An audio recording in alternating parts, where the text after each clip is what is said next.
because we have businesses speaking about the issues they have, the challenges they have, as Nuka and Philip said. What we also want to bring in, though, well, just to emphasize this, maybe this is a project that we started in October, so it's very fresh. It's starting in October, it goes for 3 years, and therefore we do want to get input into how certain things can be developed and changed. The way we currently think of developing certain things further is to say, as Nuka said, we have businesses talking about their problems, we have businesses talking about how they thought they could solve it, the different options they had in solving it, how they solved it, and what the impact is. And therefore, if you have those in those different kind of sections and aspects, it gives a way of students experiencing how businesses think, putting themselves into the shoes of managers potentially and saying, well, you would have thought something differently, you would have thought of similar solutions. And that is a quite powerful tool for students actually see how they relate their topics and the theories to real worlds.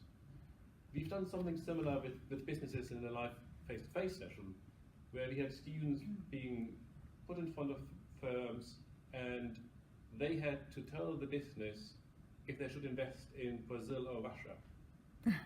and in the end, and these are industries they know nothing about, firms they know nothing about because they're tiny SMEs. But then when the students presented their work and they came to the same solution as the business, with the same kind of rationale as the business, it gave us a huge amount of empowerment and confidence boosting for the students. And in the same way, I think we can use cases like this much better as well, rather than text-based cases, because in these cases you actually hear the business speaking. And we've made contact with some businesses. Well, all of these are internationally active businesses, and in some of these businesses we are probably looking into taking videos of the subsidiaries and headquarters to also then see how different parts of the same organization look at the same question very differently, how they can be brought together. And that then being a tool through which experiential learning can be brought into the classroom in a cost-effective way for you, because it will be for free. The idea is, unlike with these current marketing cases on the Case Study Center, put them freely available on YouTube, Vimeo, and other video bases, video platforms, so that they kind of have a widespread. What we also want to do though over the next, if you like, conferences, to showcase where we are and get feedback in those cases, so that we are actually producing material that is of use to the wider IB community, rather than just for universities that are involved in this, and have a kind of uptake on those activities.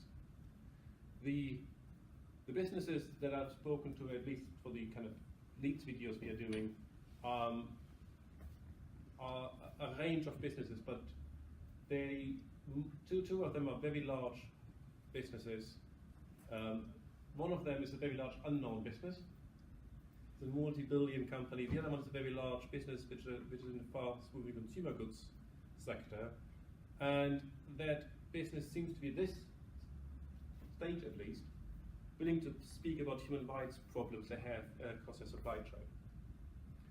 And that's the other kind of aspect, and I think we'll touch upon this later as well, to see, and Philip touched upon this with the survey we are doing, to see how we can, what aspects to cover in these videos. To make it real in terms of what are the current issues the businesses are facing, and thereby kind of being related in real life, if you like, what businesses or students should know about in terms of experiential learning, and make it relevant for them when they go out for any placements, assessments, etc., so they can relate to the concerns and problems businesses have, and can relate to, if you like, cases they have to answer in assessment centers, because they've been exposed in a video fashion to businesses and their issues. And have been exposed to the thought processes business go through, because the business will talk us through the issues they've had and how they're solving themselves. That's my session on experiential learning aspect. Thank you. Thank you.